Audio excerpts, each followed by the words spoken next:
Hello मेरे प्यारे छात्रों, आप सभी का स्वागत है। आज आप सभी को 2025 का चित्रकला का वायरल पेपर कराएंगे। यह आप पेपर का सेट देख सकते हैं कि 830 IAS है, एकदम रियल पेपर है। आप इसका संपूर्ण हल जरूर देखें। आप सभी को बहुविकल्पी के साथ साथ आपके बोर्ड के एग्ज़ाम में जो आलेखन कला या प्राविधिक कला से संबंधित जो प्रश्न पूछते हैं और जो चित्र बनाना रहता है, आपको कैसे बनाना है, देखिए आपको दिखा देते हैं कि आपको चित्र कैसे बनाना रहता है। ये आपको एकदम डिटेल में कराने वाले हैं। तो जो आपका पूरे प्रश्न है, पूरे प्रश्नों को आपको बताएंगे, तो आप वीडियो को एकदम 1 सेकंड के लिए स्किप मत कीजिएगा, सभी प्रश्नों को देखिए।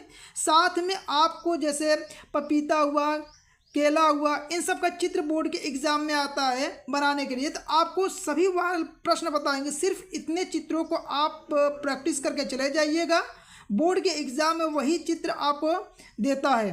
तो चलिए वीडियो स्टार्ट करते हैं।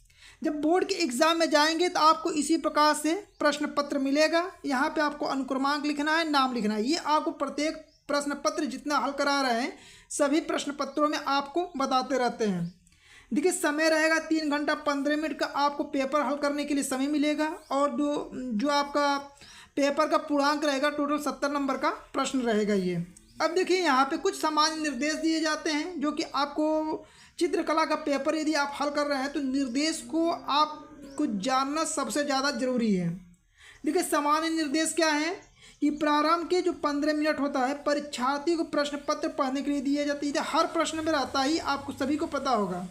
मुख्य पृष्ठ तथा प्रत्येक उत्तर पत्र ड्राइंग शीट के ऊपर दाहिने कोने पर अपना अनुक्रमांक अंकों तथा शब्दों में साफ साफ लिखें तथा केंद्र व्यवस्थापक अपने हस्ताक्षर युक्त मुहर प्रत्येक उत्तर पत्र ड्राइंग शीट पर लगाएं और उन पर कक्ष निरीक्षक के भी हस्ताक्षर करवाएं। ठीक है, तो ये चीज़ देखिए, आप जब एग्ज़ाम देने जाएंगे तो जो कक्ष निरीक्षक रहेगा वो खुद आपका सिग्नेचर हुआ, अपना मुहर वुहर लगा देगा। तो इसमें टेंशन लेने के लिए आप कोई ज़रूरत नहीं है। अगला देखिए, प्रश्न पत्र 3 खंडों में क, ख, ग में विभक्त होगा। सभी खंडों को हल करना आपके लिए सबसे अनिवार्य होता है। ठीक है, अब देखिए यहाँ से प्रारंभ होते हैं खंड ख। पहले आप सभी को बहुविकल्पी प्रश्न कराएंगे, फिर आपको बोर्ड के एग्जाम में चित्र कैसे बनाना है वो भी बताएंगे। तो आप वीडियो को तो स्किप मत कीजिएगा। खंड का जो है, देखिए पहला प्रश्न है, पहला इसका खंड का निर्देश क्या है कि इस खंड में, अब यहाँ पे देखिए इस निर्देश को एकदम छोड़िएगा मत, इसलिए कि देखिए आपको सभी प्रश्न करना नहीं रहता है, इसीलिए इस निर्देश को एकदम ध्यान से पढ़ के तब प्रश्नों को हल कीजिएगा। आलेखन कला प्राविधिक कला के 20 बहुविकल्पी प्रश्न रहेंगे, यानी कि आपको आलेखन कला से प्राविधिक कला के 20-20 क्वेश्चन रहेंगे, जिनमें से किसी एक के 20 बहुविकल्पी प्रश्न का उत्तर OMR शीट पर देना है। देखिए आपको 20 प्रश्न यहाँ से रहेगा, 20 प्रश्न, कुल मिलाकर टोटल 40 प्रश्न ये रहेगा। इन दोनों में से किसी एक ही प्रश्न का उत्तर अपने उत्तर पुस्तिका पर लिखना है, यानी जो OMR शीट रहेगा उस पर आपको भरना रहेगा। ठीक है, दोनों को मत कर दीजिएगा। अगला देखिए, आपके द्वारा आलेखन कला अथवा प्राविधिक कला में से जिस भाग का चयन किया गया है उसे OMR शीट पर अवश्य अंकित करें। यानी कि आप आलेखन कला वाला प्रश्न हल कर रहे हैं, चाहे प्राविधिक वाला कला है, दोनों में से जो आप हल कर रहे हैं आप OMR शीट पर जरूर भर दीजिएगा कौन सा आप प्रश्न को हल कर रहे हैं। अब देखिए आपके सामने यहाँ से प्रश्न प्रारंभ होता है आलेखन कला के। यहाँ पे पहले आलेखन कला के बताएंगे प्रश्न, फिर इसके बाद प्राविधिक कला के जो प्रश्न होते हैं वो भी साथ में आपको बताने वाले हैं। ठीक है, देखिए यहाँ पे प्रत्येक बहुविकल्पी प्रश्न के 4 विकल्प हैं, इनमें से सही उत्तर चुनिए और उसी क्रम में अपने OMR शीट को चिन्हित कीजिए। ठीक है, OMR शीट पर इसे चिन्हित करना रहेगा। देखिए पहला प्रश्न है कि कौन सा गर्म रंग है। देखिए आपको इसके पिछले वाले पेपर कराए थे, उसमें भी ये सब प्रश्न था आपका। ठीक है, ये भी आपका देखिए याद रखिएगा प्रश्न को। कौन सा गर्म रंग है, आपका ऑप्शन नीला होगा, पीला होगा, हरा या लाल होगा। तो देखिए गर्म रंग कौन सा होता है, जैसे आप आग जलता है, आप आग का कलर किस कलर का होता है, लाल कलर का होता है, गर्म होता है ना। तो इससे भी आप रिलेटेड करके याद रख सकते हैं कि कौन सा गर्म रंग है, तो लाल जो होता है गर्म रंग है। इसके साथ में आप याद रखिएगा, एक आपको ठंडा रंग बार बार पूछता है कि ठंडा रंग कौन सा है, तो ठंडा रंग में देखिए याद रखिएगा हरा जो होता है आपका ठंडा रंग होता है। इसके साथ नीला भी आपका क्या होता है, ठंडा रंग। यानी ठंडा रंग में आपका हरा और नीला क्या होता है, ठंडा रंग होता है। तो आप प्रश्न में देखिए आपको 2-3 प्रश्न बताएं, इसको याद रखिएगा। गर्म रंग कौन सा है, लाल, ठंडा रंग कौन सा है, हरा और नीला। ठीक है, चलिए अगले प्रश्न को देखते हैं। अगला प्रश्न देखिए, कर लाल और पीला रंग मिलाने से कौन सा रंग बनता है। ठीक है, यानी कि लाल और पीला मिलाएंगे। कहने का मतलब ये है कि जैसे लाल लिए रंग, ठीक है, साथ में आप पीला रंग ले लिए, इन दोनों का आपस में मिला लिए तो कौन सा रंग बनेगा, तो ये बनता है आपका नारंगी। ठीक है, याद रखिएगा कि लाल पीला मिलाने से कौन सा रंग बनता है, नारंगी बनता है। तो इसका सही जवाब ए वाला ऑप्शन सही हो जाएगा। अगला प्रश्न देखिए, यहाँ पे ध्यान दीजिए, बिना ब्रश की सहायता से कौन सा रंग लगाया जाता है। आपको बताना कि बिना ब्रश की सहायता से कौन सा रंग लगाया जाता है। तो देखिए ऑप्शन दिया पेस्टल, टेम्परा, तेल, जल रंग। तो बिना ब्रश की सहायता से जो आप रंग लगा सकते हैं वो होता है तेल रंग। तो इस प्रश्न का सही जवाब बी वाला ऑप्शन क्या हो जाएगा, करेक्ट हो जाएगा। सॉरी दोस्तों, इसको सही कर लीजिएगा, ये आपका करेक्ट ऑप्शन तीसरा का ए वाला ऑप्शन सही हो जाएगा। ठीक है, कि पेस्टल कलर को जो होता है बिना ब्रश की सहायता से आप लगा सकते हैं। तो यहाँ पे बी ऑप्शन नहीं रहेगा, आपका ए वाला ऑप्शन रहेगा। अगला देखिए, चौथा नंबर का देखिए क्या है कि सफ़ेद का विरोधी रंग कौन सा होता है। तो सफ़ेद का विरोधी रंग आपका काला होता है। ये आप सभी को याद होगा कि सफ़ेद का विरोधी रंग काला होता है। एक प्रश्न यहाँ से याद रखिएगा, आपसे पूछता है तटस्थ रंग। तटस्थ रंग कितने रंग होते हैं, तो दो होते हैं। तटस्थ रंग कितने होते हैं, दो। और कौन कौन सा होता है ये याद रखिएगा, सफ़ेद और जो काला होता है। सफ़ेद और काला जो होता है आपका तटस्थ रंग होता है, याद रखिएगा। देखिए सफ़ेद और काला क्या होता है, तटस्थ रंग आपके होते हैं। अगला प्रश्न देखिए, करा क्या सरल रेखा लयात्मक होती है। तो इसका सही जवाब क्या हो जाएगा, बी वाला, कि लयात्मक नहीं होती है। यानी कि जो सरल रेखा होता है एक लयात्मक रेखा नहीं है। तो इसका सही जवाब बी वाला ऑप्शन सही होगा। अगला प्रश्न देखिए, अगला क्या है कि कला शब्द किस भाषा का है। जैसे ये संस्कृत से लिया गया है, उर्दू से, पाली से या हिंदी से। तो देखिए जो कला शब्द है ना, ये आपकी संस्कृत भाषा से लिया गया है। तो इसका सही जवाब ए वाला ऑप्शन क्या हो जाएगा, करेक्ट हो जाएगा। अगला देखिए सातवां नंबर का, बारीक लाइनें बनाने के लिए किस नंबर के ब्रश का प्रयोग करना चाहिए। यानी कि आपको बारीक यानी कि हल्का लाइन बनाना है, एकदम पतला सा लाइन, तो कौन से ब्रश का प्रयोग करेंगे। तो देखिए आपको बता देते हैं, 0 नंबर सबसे हल्का बनता है, इसके बाद 1 नंबर से हल्का बनता है। यदि ऑप्शन में आपको 0 नंबर दिया तो 0 नंबर लगाएंगे, ऑप्शन में 0 नंबर नहीं दिया तो 1 नंबर। तो देखिए यहाँ पे 0 नंबर दिया तो इसलिए इसका सही जवाब बी वाला ऑप्शन करेक्ट हो जाएगा। तो बारीक लाइन बनाने के लिए किस नंबर का ब्रश का प्रयोग करते हैं, तो 0 नंबर का ब्रश का प्रयोग करते हैं। ठीक है, अगला प्रश्न देखिए, किस नंबर की पेंसिल से खींची गई रेखाएं गहरी होती है। आपको गहरा रंग बताना है। देखिए आपको यहाँ पे एक पॉइंट बता दी, इसको याद रखिएगा। देखिए बी से याद रखिएगा ब्लैक। अब ब्लैक क्या होता है, काला होता है, और काला मतलब गहरा होगा। ठीक है, तो जहाँ पे आपका बी लगा रहेगा उसका मतलब हो गया कि उससे आप गहरी लाइनें खींच सकते हैं। पहला पॉइंट ये नोट करिएगा। अब यहाँ पे जितनी संख्या हो जाएगी, जैसे आपका 2B हो गया, 3B हो गया और 4B हो गया। ठीक है, इसी तरह नंबर बता दे रहे हैं। आपसे पूछेंगे 2B, 3B, 4B में सबसे गहरी रेखा किससे, जिसकी संख्या ये अधिक होगी उससे उतना ही गहरी रेखा खींची जा सकती है। तो यहाँ पे देखिए आपका कि किस नंबर की पेंसिल से खींची गई रेखाएं गहरी होती है। तो देखिए बी तो एक ही जगह नजर आ रहा है, तो ये ऑप्शन सही हो जाएगा 2B। अब यहाँ से ऑप्शन पूछते 2B, 3B, 4B दिया रहता, तो ऑप्शन में क्या लगाते हैं आप, 4B लगाते हैं। अब देखिए यहाँ पे एक चीज़ और बता देते हैं, आपको प्रश्न बार बार पूछता है हल्का, यानी किस पेंसिल के द्वारा हल्का खींच सकते हैं, हल्का रेखा खींच सकते हैं। तो वो होता है एच मतलब आप हार्ड, या हार्ड से क्या, एच मतलब क्या होता है हार्ड, और हार्ड से क्या याद रखेंगे, एच। ठीक, या हार्ड मतलब आप हल्का रेखा खींच सकते हैं। अब यहाँ पे जिसकी संख्या जितने अधिक होगी उससे उतना ही आप हल्का रेखा खींच सकते हैं। जैसे आपसे पूछें कि 3H और 4H में किससे आप हल्की रेखा खींच सकते हैं, तो आप बोलेंगे 4H। तो जिसकी संख्या जितने अधिक रहेगा उससे उतना ही हल्का रेखा आप खींच सकते हैं। ठीक है, आप इन सभी प्रश्नों को नोट कर लीजिएगा, आपके बोर्ड के एग्जाम में यही प्रश्न पूछेगा, इसीलिए पूरे प्रश्नों को आपको डिटेल में बता रहे हैं। ठीक है, थोड़ा समय लगेगा लेकिन डिटेल में यदि एक बार पढ़ लेंगे तो आपके सामने किसी प्रकार का प्रश्न आता है आप आसानी से उन सभी प्रश्नों को कर सकते हैं। देखिए 9वां नंबर का, पारदर्शी रंग कौन सा होता है। तो पारदर्शी रंग जो होता है आपका वाटर कलर होता है। क्या होता है, पारदर्शी रंग वाटर कलर। वाटर मान क्या होता है, जल होता है। तो यहाँ पे देखिए आपका जल है ना, यहाँ पे सही जवाब क्या हो जाएगा, सी वाला ऑप्शन सही हो जाएगा कि पारदर्शी रंग कौन सा होता है। तो जल रंग जो होता है सबसे पारदर्शी रंग माना जाता है। तो इसका सही जवाब सी वाला ऑप्शन करेक्ट हो जाएगा।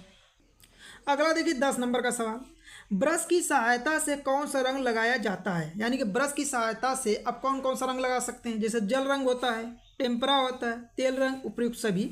तो ब्रश की सहायता से आप टेम्परा रंग, जल रंग, तेल रंग, उपयुक्त सभी, यानी इसका सही जवाब क्या होगा, डी वाला ऑप्शन करेक्ट हो जाएगा कि ब्रश की सहायता से आप तीनों रंगों को लगा सकते हैं। अगला प्रश्न देखिए, सबसे इंपॉर्टेंट, प्राथमिक रंग कितने होते हैं? तो प्राथमिक रंगों की संख्या टोटल 3 होता है। अब इन तीनों का नाम बता देते हैं, आप जरूर याद रखिएगा। इसका याद करने का ट्रिक भी है, क्या है कि पा नी ला। देखिए पास हो जाएगा, याद रखिएगा पीला, पास क्या याद रखिएगा, पीला, नी से याद रखिएगा नीला, ठीक है, और ला से याद रखिएगा लाल, ठीक है। यानी प्राथमिक रंग में पीला, नीला और लाल जो होता है, ये 3 जो रंग होते हैं प्राथमिक रंग के अंतर्गत आते हैं, इसे आप जरूर याद रखिएगा, ठीक है। अगला प्रश्न देखिए, ओस्टवाल रंग चक्र में कितने रंग होते हैं? तो टोटल 8 रंग होते हैं, इसे याद रखिएगा कि ओस्टवाल रंग में टोटल 8 रंग होते हैं। अगला प्रश्न 13 नंबर का देखिए, निम्नलिखित में से कौन सा तटस्थ रंग है? तो आपको तटस्थ रंगों की संख्या बताएं, 2 होता है। कौन कौन सा? काला और सफ़ेद, अभी बताए थे। तो देखिए यहाँ काला और सफ़ेद सी वाला ऑप्शन है, तो इसका सही जवाब सी वाला ऑप्शन सही हो जाएगा कि कौन सा तटस्थ रंग है, तो काला और सफ़ेद जो होता है तटस्थ रंग होता है। अगला प्रश्न देखिए 14 नंबर का, कि किन रंगों के मिश्रण से हरा रंग बनता है? अब ऑप्शन को ध्यान से पढ़ के तब आंसर दीजिएगा। यहाँ बताना है कि किन 2 रंगों का आपस में मिलाएंगे तो हरा रंग बनेगा। नीला तथा बैगनी, पीला तथा लाल, पीला तथा नीला, या इसके अलावा लाल तथा नीला, ठीक है। तो इस प्रश्न का सही जवाब हो जाएगा सी वाला ऑप्शन सही होगा कि पीला और नीला का जब आपस में मिलाया जाता है तब जाके आपका हरा रंग बनता है, ठीक है, याद रखिएगा। अगला प्रश्न, इंद्रधनुष में कितने रंग होते हैं? इंद्रधनुष में टोटल 7 रंग होते हैं। अब देखिए यहाँ पे 1 2 3 पॉइंट बताते हैं, आप इसको जरूर याद रखिएगा। देखिए ओस्टवाल्ड में टोटल 8 रंग, ठीक है। इसके अलावा प्राथमिक रंगों की संख्या 3 होता है, द्वितीय रंगों की संख्या 3 होता है। इन सभी पॉइंटों की याद रखिएगा, बार बार ये प्रश्न आपसे पूछा जाता है। अगला प्रश्न याद देखिए 16 नंबर का क्या है आपका, कि कौन सा आकार आलेखन कार्य के लिए उपयुक्त नहीं होता है? जैसे कोण, आयत, त्रिभुज, वृत्त। देखिए कोई भी आप आलेखन बनाते हैं तो आयत में बना सकते हैं, त्रिभुज में बना सकते हैं, वृत्त में बना सकते हैं, लेकिन कभी भी कोण में आप कोई भी आकार नहीं बना सकते हैं। तो इसका सही जवाब ए वाला ऑप्शन सही हो जाएगा, इसलिए कि यहाँ पूछा नहीं, तो नहीं का जवाब नहीं वाला होगा। यानी कि कोण जो होता है, कोण से आप किसी प्रकार का आलेखन नहीं बना सकते हैं। अगला प्रश्न देखिए, निम्नलिखित में से द्वितीय रंग कौन सा है? पहले नंबर तो याद रखिए कि द्वितीय रंग की संख्या टोटल 3 होता है। द्वितीय रंग होता है, इसका मतलब कि जैसे आप प्राथमिक रंग 2 रंग लेंगे, उसको मिलाने से एक तीसरा रंग जब बनता है तो द्वितीय रंग कहलाता है। तो इसका देखिए लाल, नीला और पीला, ये प्राथमिक रंग। अभी आपको याद कराया ट्रिक से कि पानी ला से कि लाल, नीला, पीला ये प्राथमिक रंग हो जाएगा। इसका मतलब एक ऑप्शन बच रहा है डी वाला, यही आपका क्या हो जाएगा, द्वितीय रंग हो जाएगा। द्वितीय रंग कौन सा है? डी ऑप्शन करेक्ट हो जाएगा। अगला प्रश्न 18 नंबर का देखिए क्या है, कि निम्न से प्राथमिक रंग कौन सा होता है? तो जैसे नीला, नारंगी, सफ़ेद। अभी आपको नीला याद करवाया ना, तो ये प्राथमिक रंग कौन सा हो जाएगा? नीला हो जाएगा, याद रखिए। अगला देखिए, रेखा किसे कहते हैं? तो रेखा के बारे में देखिए, आपको ये ऑप्शन पढ़ने से बढ़िया कि आपको रेखा की परिभाषा ही बता देते हैं। रेखा क्या होता है? जैसे 2 बिंदु यहाँ पे लेंगे, एक बिंदु ये, इसके बीच में ये रेखा आप खींच सकते हैं। 2 बिंदुओं से खींची गई जो लाइन होता है वो क्या कहता है? रेखा कहलाता है। रेखा देखिए 5 बिंदु से तो ये ऑप्शन होगा नहीं, 4 बिंदु से ये भी ऑप्शन नहीं होगा, 3 बिंदु से ये भी नहीं होगा, 2 बिंदुओं के बीच की दूरी, यानी रेखा क्या होता है? 2 बिंदुओं के बीच की दूरी जो होता है वही रेखा कहलाता है। इसका सही जवाब डी वाला ऑप्शन सही होगा। एक पॉइंट यहाँ पे बताते हैं, आप इसे भी याद रखिएगा कि 2 बिंदु से केवल व केवल एक ही रेखा खींची जा सकती है। इस पॉइंट को भी आप याद रखिएगा, ठीक है। अगला देखिए, द्वितीय रंग कितने होते हैं? तो द्वितीय रंगों की संख्या आपको अभी बताएं, द्वितीय रंगों की संख्या कितना होता है? 3 होता है। तो इसका सही जवाब डी वाला ऑप्शन करेक्ट हो जाएगा, ठीक है। प्राथमिक रंगों की संख्या 3, द्वितीय रंगों की संख्या 3। आप कमेंट बॉक्स में ये लिखिए कि आपके आलेखन कला जो अभी आपको कराए हैं, 20 बहुविकल्पी प्रश्न कराए ना, इस 20 बहुविकल्पी प्रश्नों में से आपके कितने प्रश्न आपके सही हुए हैं, कमेंट बॉक्स में आप जरूर लिखा कीजिए, ठीक है। अगला देखिए, अब आपका अथवा में प्रारंभ होता है। आपको आलेखन कला आ रहा है तो कीजिएगा, नहीं आ रहा है तो आप अथवा में दिया है प्राविधिक कला। आप प्राविधिक कला के जो प्रश्न रहते हैं ये आता है तो आप प्राविधिक कला के भी प्रश्न को कर सकते हैं। देखिए यहाँ पे प्रत्येक बहुविकल्पी प्रश्न के 4 विकल्प है, इनमें से सही उत्तर चुनिए और उसी क्रम में अपनी, ठीक है, OMR शीट पर चिन्हित कीजिए। बहुत सिंपल सा क्वेश्चन होता है, प्राविधिक कला के मैथ से संबंधित ये प्रश्न पूछे जाते हैं। बहुत सिंपल क्वेश्चन होता है। आपको देखिए बताएंगे, आपको यदि मैथ का थोड़ा सा नॉलेज होगा तो आप सभी प्रश्नों को चुटकियों में कर देंगे। देखिए पहला, समबाहु त्रिभुज का प्रत्येक कोण होता है, यानी जो समबाहु त्रिभुज होता है उसका प्रत्येक कोण कितने अंश का होता है? तो ये तो याद होगा सभी को, प्रत्येक कोण 60 अंश का होता है। समबाहु मतलब देखिए, समबाहु को बता देते हैं कुछ चीज़ें। देखिए समबाहु त्रिभुज इस प्रकार से बनता है, इसकी सभी भुजाएं क्या होती है? आपस में बराबर होता है, और ये प्रत्येक कोण आपका 60 अंश का होता है। ठीक है, आपको क्लियर हो गया होगा। फिर भी किसी प्रश्न में आपको डाउट रहता है तो आप कमेंट बॉक्स में जरूर लिखिएगा, आपका आंसर हम तुरंत देंगे। अगला देखिए, वर्ग का प्रत्येक कोण कितने अंश का होता है? तो देखिए ये होता है आपका वर्ग। ठीक है, ये होता है आपका वर्ग। जिस देखिए वर्ग की खासियत क्या है कि इसकी प्रत्येक भुजा आपस में बराबर होते हैं, और प्रत्येक कोण जो होता है 90 अंश का होता है। तो यहाँ पूछ रहा है कि वर्ग का प्रत्येक कोण कितने अंश का होता है? तो 90 अंश का। इसका सही जवाब डी वाला ऑप्शन करेक्ट हो जाएगा। ठीक है, अगला प्रश्न आप देखिए यहाँ पे तीसरा नंबर का, कि एक समकोण कितने अंश के बराबर होता है? समकोण क्या होता है आप सभी को पता है कि 90 अंश होता है। तो इसका सही जवाब डी वाला ऑप्शन करेक्ट हो जाएगा, कि एक समकोण जो होता है कितने अंश का होता है? तो 90 अंश का होता है। अगला प्रश्न यहाँ पे देखिए, आप देखिए क्या है आपका, कि कौन सी पेंसिल से बनी रेखाएं हल्की होती है? अभी आपको हल्के के बारे में समझाया है ना, तो यच से याद रखिएगा। देखिए आपका ये तो ऑप्शन होगा नहीं, आपका ऑप्शन ये हो सकता है चाहे ये हो सकता है। तो आपको बोले थे कि जिसकी संख्या अधिक होगा यच में, वो उससे आपकी हल्की रेखाएं बन सकती है। तो इसका सही जवाब बी वाला ऑप्शन करेक्ट हो जाएगा, कि कौन सी पेंसिल से बनी रेखाएं हल्की होती है? 2H के द्वारा। ठीक है, अगले प्रश्नों को देखते हैं। अगला प्रश्न आपका है कि 1 मीटर में कितने सेंटीमीटर होते हैं? बताइए, ये प्रश्न किसी को ऐसा है कि नहीं आएगा? अभी 1 मीटर में सेंटीमीटर में पूछ रहा है, तो 100 सेंटीमीटर होता है। तो इसका सही जवाब डी वाला ऑप्शन करेक्ट हो जाएगा। अगला देखिए कैसे प्रश्न आपसे कला में पूछा जाएगा, इनमें से कौन सा आकार त्रिभुज है? त्रिभुज का मतलब होता है 3 भुजाओं से बनी हुई आकृति। अब 3 भुजा कहाँ पे है? तो इसका सही जवाब डी वाला ऑप्शन सही हो जाएगा। देखिए इस प्रकार से आपके बोर्ड के एग्जाम में प्रश्न पूछे जाएंगे। जो आपको बता रहे हैं यही प्रश्न आने वाले भी हैं, इसीलिए इन सभी प्रश्नों का आप एकदम तैयार कर लीजिए।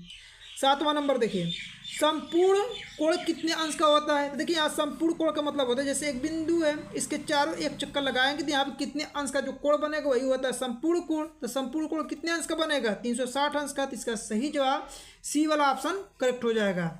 अगला प्रश्न देखिए, एक समचतुर्भुज में कितनी भुजाएं होती है? देखिए समचतुर्भुज, देखिए चतुर्भुज आ गया ना, चतुर्भुज में कितनी भुजाएं होती है? 4 भुजाएं होती है। तो इसका सही जवाब कितना हो जाएगा? सी वाला। देखिए ऐसे ऐसे प्रश्न आपसे बोर्ड के एग्जाम में पूछे जाते हैं। अगला देखिए, एक आयत का प्रत्येक कोण कितने अंश का होता है? तो देखिए आयत का मतलब क्या होता है, इसकी विशेषता थोड़ा सा आप जान लीजिए। यदि मैथ पढ़ते होंगे तो आप जानते होंगे, इसके आमने सामने की भुजाएं क्या होती हैं? बराबर होती है। अब प्रत्येक कोण 90 अंश का होता है। यहाँ पे कोण के बारे में पूछा है, तो प्रत्येक कोण कितने अंश का होगा? 90। यहाँ पे इसका सही जवाब बी वाला ऑप्शन करेक्ट हो जाएगा। अगला प्रश्न देखिए, वर्ग की चारों भुजाओं की माप कैसी होती है? आपको बता चुके हैं, वर्ग की चारों भुजाओं की माप क्या होता है? बराबर होता है। तो चारों भुजाएं बराबर होती है। तो इसका सही जवाब सी वाला ऑप्शन करेक्ट हो जाएगा, कि वर्ग की चारों भुजाओं की माप जो होती है बराबर होती है। अब प्रत्येक कोण कितने अंश का होता है? 90 अंश का होता है। अब देखिए आपके सामने अगला प्रश्न है, वृत्त का आकार कैसा होता है? बताइए, ये भी प्रश्न है, देख सकते हैं आप कैसे आपके बोर्ड के एग्जाम में कला में प्रश्न पूछे जाते हैं। तो वृत्त का आकार कैसा होता है? देखिए ये क्या है, आपका वृत्त है। इसका सही जवाब ए वाला ऑप्शन क्या हो जाएगा? करेक्ट हो जाएगा। ठीक है, अगला देखिए आपका अगला है कि 2 बिंदुओं को मिलाने वाली कितनी रेखाएं खींची जा सकती है? अभी आपको पता है कि जैसे 2 बिंदु है, 2 बिंदु से केवल व केवल एक ही रेखा खींच सकते हैं। तो इसका सही जवाब ए वाला ऑप्शन करेक्ट हो जाएगा। ठीक है, अगले प्रश्न पे चलते हैं। अगला प्रश्न आपका है, निम्नलिखित में से कौन सा आकार पंचभुजाकार है? यानी पंचभुजाकार मतलब 5 भुजाएं होने चाहिए। देखिए 1 2 3 4 5 भुजाएं। तो इसका मतलब क्या हो जाएगा? इसका करेक्ट ऑप्शन बी वाला ऑप्शन सही हो जाएगा। जबकि ये त्रिभुज है, ये वृत्त है, ये चतुर्भुज है। ठीक है, इसमें तो कोई चीज़ समझाने वाला है नहीं। अगला देखिए, 1 डेसीमीटर में कितने मीटर होते हैं? 1 डेसीमीटर में मीटर में पूछ रहा है तो कितने मीटर होगा? 10 मीटर। तो इसका सही जवाब बी वाला ऑप्शन सही हो जाएगा, कि 1 डेसीमीटर में 10 डेसीमीटर होते हैं। सॉरी दोस्तों, 1 डेसीमीटर में कितने मीटर होते हैं? 10 मीटर होते हैं। अगला, सबसे गहरी पेंसिल कौन सी है? अभी आपको पता है कि जब गहरा की बात करें तो बी वाला देखिए, और बी वाला में भी देखिएगा जिसकी संख्या अधिक होगा। देखिए यहाँ पे 8 भी दिया है, 4 भी दिया है, 2 भी दिया है, 6 भी। इसमें कौन सी बड़ी संख्या है? तो आपकी बड़ी संख्या 8 है ना। तो जब 8 है तो यही वाला ऑप्शन क्या हो जाएगा? आपका करेक्ट हो जाएगा, कि सबसे गहरी पेंसिल कौन सी है? तो 8 भी है। ठीक है, अगला नंबर देखिए, अगला नंबर क्या है आपका, कि समबाहु त्रिभुज कौन सा है? तो समबाहु त्रिभुज में जिसकी तीनों भुजाएं बराबर हो। अभी आपको पता है, तो देखिए इसकी तीनों भुजाएं बराबर है, इसलिए ये क्या हो जाएगा? समबाहु त्रिभुज हो जाएगा। ये जब किया देखिए ऐसे बना है तो यहाँ पे 90 अंश का कोण बन रहा है, इसलिए समकोण त्रिभुज हो जाएगा। और ये क्या है, वृत्त है, और ये क्या है आपका आयत है। ठीक है, अगला प्रश्न देखिए, किसी त्रिभुज के क्षेत्रफल का सही सूत्र होता है। त्रिभुज का क्षेत्रफल का फार्मूला याद रखिएगा, 1/2 गुणे आधार गुणे ऊंचाई होता है। तो इसका सही जवाब ए वाला ऑप्शन सही हो जाएगा कि किसी भी त्रिभुज का क्षेत्रफल का सही सूत्र जो होता है 1/2 गुणे आधार गुणे ऊंचाई। समझ में आ गया होगा। अगला प्रश्न देखिए, अगला है कि निम्नलिखित आकृति में से कौन सा समचतुर्भुज है। देखिए समचतुर्भुज, अच्छा यहाँ पे पूछा है समचतुर्भुज नहीं है। पहले समचतुर्भुज की विशेषता देख लीजिए, फिर उसके बाद आप लोग देखिएगा। ठीक है, देखिए समचतुर्भुज में क्या होता है कि इसकी सभी भुजाएं क्या होती है, बराबर होना चाहिए।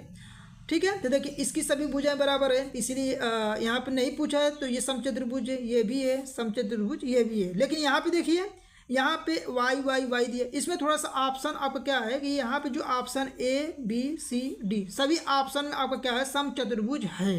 इसलिए कि देखिए यहाँ पे जो बनाया है सभी क्या है, भुजाएं जब बराबर है तो सभी जो होता है यहाँ पे समचतुर्भुज है। ठीक है, तो यहाँ पे आपका ऑप्शन कोई दूसरा एक होना चाहिए था। इस ऑप्शन के अनुसार तो सभी समचतुर्भुज है। समचतुर्भुज की विशेषता होती है कि सभी भुजाएं बराबर होने चाहिए। यहाँ पे सभी भुजा बराबर, यहाँ भी है, यहाँ भी है, यहाँ भी, इसलिए सभी समचतुर्भुज है। अब देखिए यहाँ पे अगला सवाल आपका है, देख सकते हैं यहाँ पे 19 नंबर का। देखिए त्रिज्या आर वाले वृत्त का व्यास होता है। वृत्त का व्यास क्या होता है, 2 गुणे त्रिज्या होता है, और त्रिज्या आप क्या दिया, आर दिया है, तो 2r हो जाएगा। इसका सही जवाब बी वाला ऑप्शन करेक्ट हो जाएगा। अगला प्रश्न देखिए, यदि एक वृत्त में एक कोण 120 का है तो दूसरा कोण कितने अंश का होगा। देखिए जैसे ये वृत्त है, इसके चारों चक्कर लगाएंगे तो कितने अंश का कोण बनेगा, 360। ठीक है, तो एक कोण दिए 120 का, तो 360 में से 120 को घटा लीजिएगा। ठीक है, तो दूसरा कोण आपको पता चल जाएगा कितना आ गया, 240। इसका सही जवाब सी वाला ऑप्शन सही हो जाएगा। तो देखिए यहाँ पे आप सभी को आलेखन कला, प्राविधिक कला के जितने भी वायरल प्रश्न है सभी प्रश्नों को आपको कराए हैं। आप प्रश्नों को देख के समझ सकते हैं कि आपके बोर्ड के एग्जाम में कला से संबंधित कैसे प्रश्न पूछे जाएंगे। ठीक है, अब चलिए आप सभी को अगले प्रश्नों को बताते हैं। अगला प्रश्न है देखिए, खंड ख है। खंड ख में प्राकृतिक दृश्य चित्रण अथवा आलेखन कला अथवा प्राविधिक कला में से केवल एक का ही चित्र करना है। अब देखिए यहाँ पे 3 प्रश्न पूछा जाएगा। एक प्रश्न कितने नंबर का है, 30 नंबर का है, ध्यान दीजिएगा।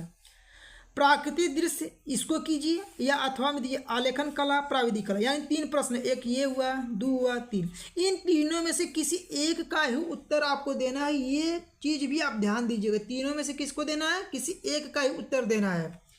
चलिए अब सभी प्रश्नों का आपको चित्र भी दिखाएंगे कि कैसा चित्र आपके बोर्ड के एग्जाम में बनाना है। प्राकृतिक दृश्य चित्रण बनाना है, ये 30 नंबर का प्रश्न है। कितने नंबर का है, 30 नंबर का। पहले प्रश्न को ध्यान से पढ़िए, फिर इसके बाद आपको चित्र दिखाते हैं। दिए गए ड्राइंग शीट पर 20 गुणे 25 सेंटीमीटर का आयताकार माप में उषाकालीन ग्रामीण दृश्य का चित्रण कीजिए। आपके चित्रण में झोपड़ी होनी चाहिए। झोपड़ियों के पीछे छोटे बड़े पेड़ होना चाहिए। आकाश में उड़ते पक्षी, पेड़ों के पीछे उगता सूरज दिखना चाहिए।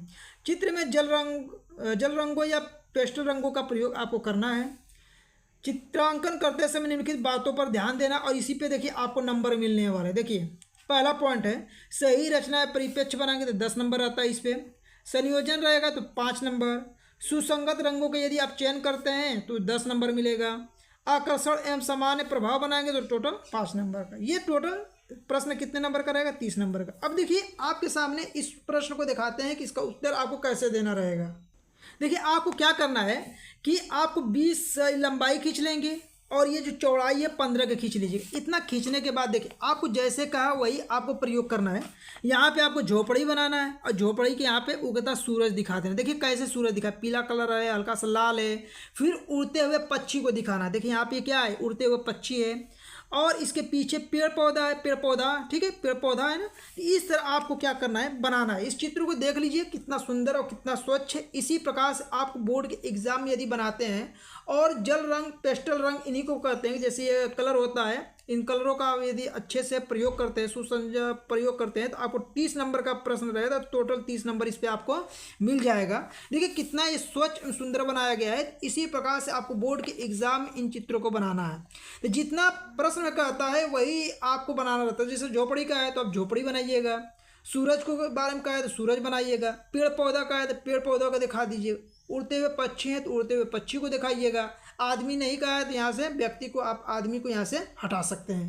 तो इस प्रकार से आपको क्या करना है, एकदम स्वच्छ एवं सुंदर यदि आप बनाते हैं तो टोटल इस पर 30 नंबर आपको मिलेगा। ठीक है, तो ये प्रश्न आपको समझ में आ गया होगा। यदि फिर भी प्रश्न पर डाउट किसी प्रकार का होता है तो आप कमेंट बॉक्स में जरूर लिख दीजिएगा। ठीक है, देखिए प्राकृतिक दृश्य से संबंधित आपका चित्र था। अब अगला प्रश्न देखिए, यदि आपको ये प्रश्न का उत्तर नहीं आता तो छोड़ दीजिएगा, अगला देख लीजिए।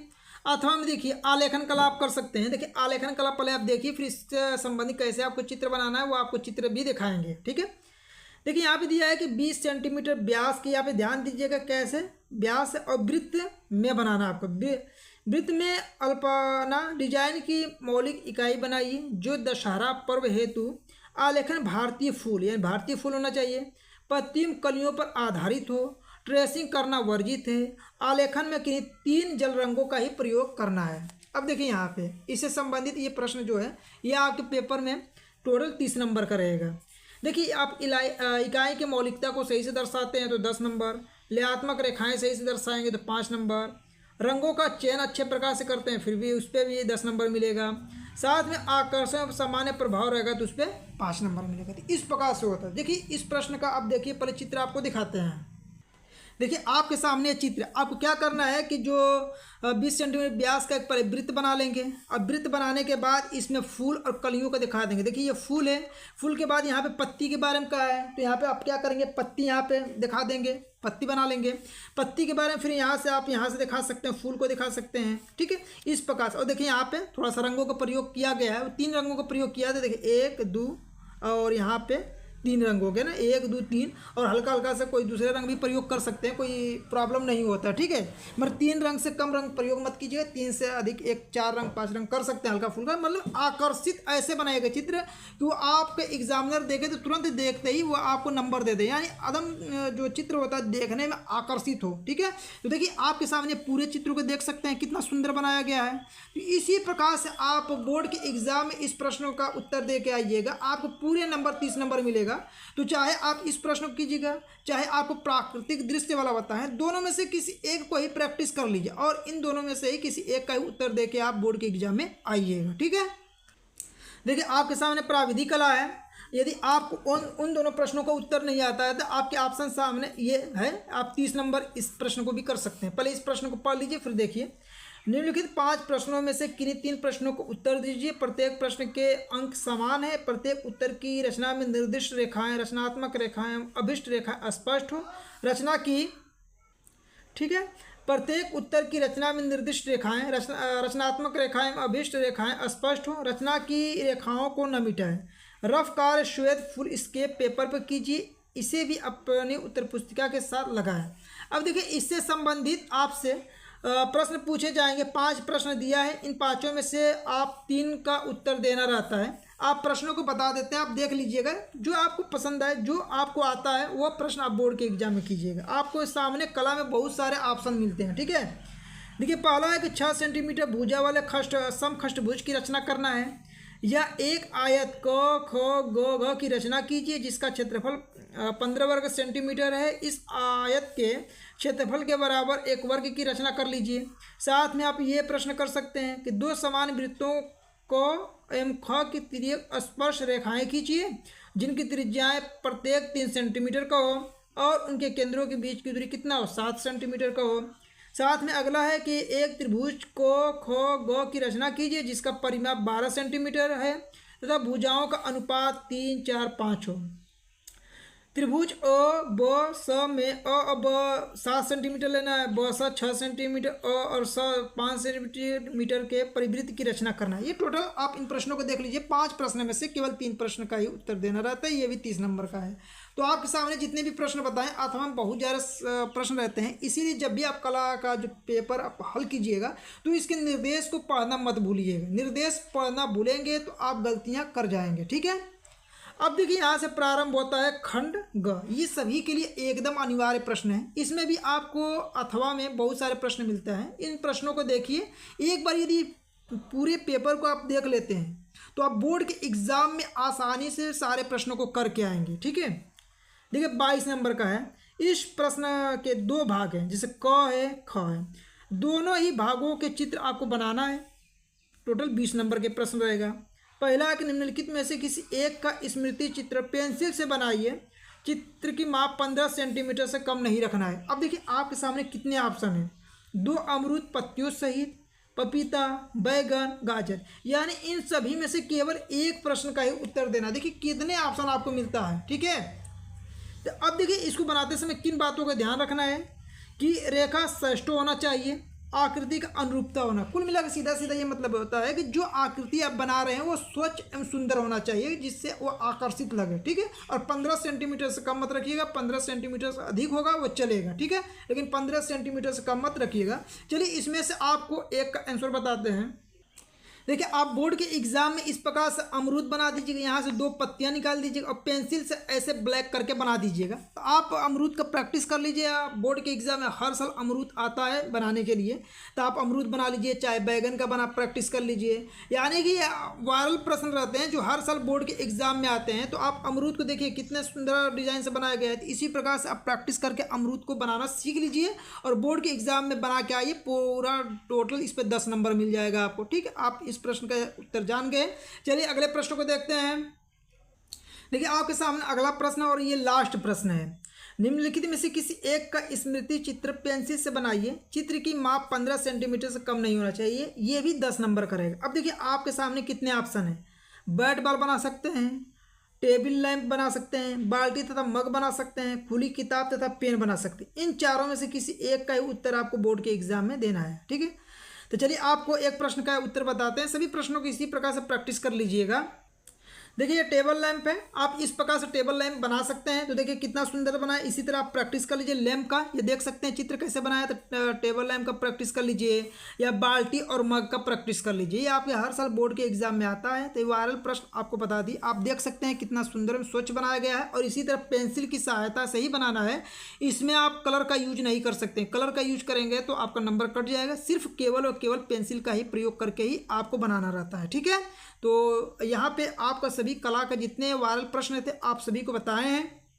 इन सभी प्रश्नों को आप जरूर तैयार कर लीजिए। आपके बहुविकल्पी जो प्रश्न है अथवा वाले सभी निर्देश को एकदम ध्यान से पढ़ के आप सभी को समझाएं। फिर भी किसी भी प्रश्न में आपको किसी प्रकार का डाउट होता है तो आप कमेंट बॉक्स में ज़रूर लिखिएगा। आपका डाउट जरूर क्लियर करेंगे, ठीक है।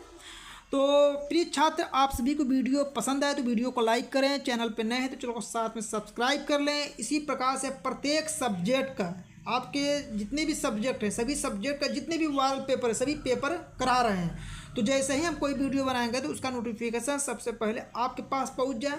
तो इसलिए आप चैनल को जरूर से ज़रूर सब्सक्राइब कर लें और अपने दोस्तों के पास अधिक से अधिक वीडियो को शेयर करें।